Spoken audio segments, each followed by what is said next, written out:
नमस्कार, मैं हूं शुभम और आप देख रहे हैं द लीडर न्यूज। देखिए, बिहार उड़ता पंजाब बन गया है। यहां पर शराबबंदी कानून पूरी तरह से फेल है। अगर प्रेम भाव से शराब मांगा जाए तो वह बिहार विधान मंडल के अंदर भी मौजूद हो जाएगी, उसकी भी डिलीवरी यहां तक हो जाएगी। बिहार में सूखा नशा चरम पर है। वहीं बिहार के सबसे भ्रष्ट व्यक्ति अगर कोई हैं तो वे हैं मुख्यमंत्री नीतीश कुमार के खास मंत्री अशोक चौधरी। यह बातें हम नहीं कर रहे, बल्कि भयंकर खुलासा किया है राष्ट्रीय जनता दल के एमएलसी सुनील सिंह ने। कई बड़े आरोप तक लगा दिए हैं। आप सबसे पहले वह पूरा वीडियो देखें जिसमें सुनील सिंह क्या कुछ कह रहे हैं। देखिए, स्वाभाविक है कि उतना बड़ा भ्रष्टाचारी इस राज्य में कोई नहीं है जो अरबों रुपया भ्रष्टाचार से अकूत कमाई संपत्ति अर्जित किया हो, तो उनमें उनका ज्ञान का तो कोई सानी नहीं है। इस पूरे राज्य में कोई नहीं है। और अगले के ज्ञान के बारे में कोई भी अगर व्यक्ति अगर बखान करता है तो उससे बड़ा ज्ञानी इस धरती पर कोई नहीं हो सकता है। वो हमारे बड़े भाई हैं, उनका मेरे दिल में बहुत सम्मान है। लेकिन अगर इस तरह का बेतुका बयान देंगे तो अगले से भी उनको सुनने के लिए तैयार रहना चाहिए। शराबबंदी को लेकर समीक्षा की बात कही जा रही है। देखिए, मैंने पहले भी कहा है कि प्रत्येक वर्ष 25,000 करोड़ रुपए का अवैध कमाई का एक पैरेलल साम्राज्य लोगों ने खड़ा करा दिया है। 11 साल हो गया। अगर इसको जोड़िए तो मोटा मोटी 2.5 लाख करोड़ रुपए का अवैध धंधा इस बिहार में हो चुका है। और जितने भी हमारे स्कूल के बच्चे बच्चियां, जितने लोग भी हैं, सूखे नशे के शिकार हो रहे हैं। निश्चित रूप पर इस कानून पर समीक्षा होना चाहिए।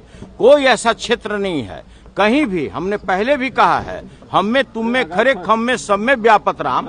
जैसे भगवान कहीं दिखते नहीं, उसी तरह बिहार में शराब की भी हालत है।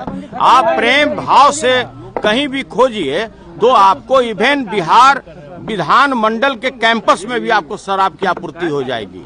और जितने भी हमारे नए नए लड़के हैं, युवा हैं, और ये भी समझने की जरूरत है कि पूरे बिहार का जो क्षेत्रफल है 94,000 किलोमीटर है। और अगर आप 20 पोस्ट, 25 पोस्ट, 40 चेक पोस्ट लगाए हैं तो इससे आप शराब नहीं रोक सकते हैं। इसलिए कि आपके जितना भी समीपवर्ती राज्य हैं, उत्तर प्रदेश, झारखंड, बंगाल, आपसे सटा हुआ है और कहीं भी शराबबंदी नहीं है। और उससे भी बड़ी बात है, नेपाल का जो बॉर्डर है वहां भी आपका शराबबंदी नहीं है।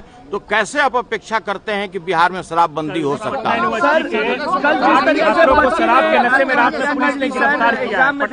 देखिए, ऐसा है, हम नाम नहीं लेना चाहते हैं।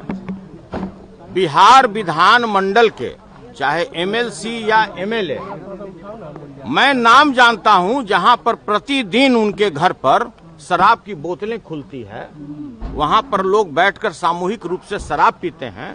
लेकिन मैं नाम लेना उचित नहीं समझता हूं। सत्तारूढ़ पार्टी से वे लोग जुड़े हुए लोग हैं, बहुत शक्तिशाली लोग हैं।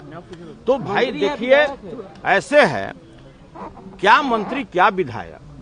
अरे भाई, आप क्यों नाम हमसे खुलवाना चाहते हैं? हमारा ये कहना है कि शराबबंदी बिहार में है ही नहीं। शराब जिस समय यहाँ पर प्रोहिबिशन लागू नहीं था, उस समय से भी ज्यादा शराब अभी बिहार में आ रहा है।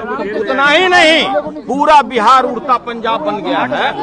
पूरा बिहार उड़ता पंजाब बन गया। आप जितने भी नई पीढ़ी के हमारे युवक हैं, सभी के नस्ल को आप खराब कर रहे हैं शराबबंदी को लागू करके। सारे लोग सूखे नशे के शिकार हो चुके हैं।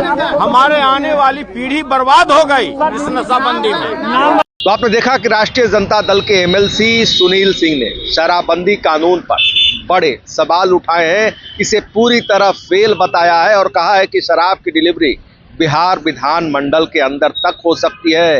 वहीं यहां तक कहा है, संगीन दावा कर दिया है कि सत्ता पक्ष के कई एमएलए और एमएलसी के यहां भी शराब की बोतलें खुलती है। और सुनील सिंह ने बताया कि वे नाम लेना उचित नहीं समझते। वहीं मंत्री अशोक चौधरी को जोरदार तरीके से हुमचा है, भयंकर बातें कही है, बड़ा आरोप लगाया है कि बिहार में उनसे बड़ा कोई दूसरा भ्रष्ट व्यक्ति नहीं। कई बड़ी बातें कह दी है, भयंकर खुलासा किया है सुनील सिंह ने उनके इस बवाल के, उनके इस, माफ कीजिएगा, उनके इस बयान के आने के बाद भूचाल मसना तय माना जा रहा है। अब देखना दिलचस्प होगा कि सुनील सिंह के इस बयान पर जो सत्ता पक्ष है, जो एनडीए है, उस ओर से क्या बड़ा पलटवार देखने सुनने को मिलता है। फिलहाल खबरों में इतना ही। बने रहिए दिलचस्प और बड़ी खबरों के लिए द लीडर के साथ। धन्यवाद।